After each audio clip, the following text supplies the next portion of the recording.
So అసలు మీ journey ఎలా start అయింది మహాతల్లిలో? సినిమాటోగ్రాఫర్ గా జాయిన్ అయ్యాను ఓకే తమాడా మీడియాలో. ఓకే సో అలాగే మహాతల్లి యాక్టర్ గా జాయిన్ అయింది.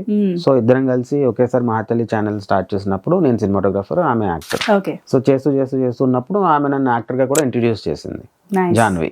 ఓకే సో అలాగా యాక్టర్ గా ఇదయ్యి, యాక్చువల్గా నాకు డైరెక్షన్ అండ్ సినిమాటోగ్రఫీ అనమాట మెయిన్. సో అలాగే కంటిన్యూ చేసి యాక్టర్ గా మొత్తానికి వైరలీలో కంటిన్యూ చేసి దాని తర్వాత ఇంకా అలా ఇప్పుడు కాటూరు కథలు. Nice nice. ఎన్ని ఇయర్స్ మీరు కంటిన్యూ చేశారు మహాతల్లిలో? మహాతల్లిలో ఆల్మోస్ట్ చాలా ఇయర్స్ అండి, అరౌండ్ 8-9 ఇయర్స్, 10 ఇయర్స్ వరకు చేసి ఉంటాను అక్కడే. How was your journey there? Oh beautiful, it was fantastic. అదే ఫీల్డ్లో ఇష్టం కాబట్టి నాకు చాలా చాలా నచ్చిన ఫీల్డ్ అది. సో ఎంజాయ్ చేస్తూ చేసేవాడిని ఎవ్రీడే.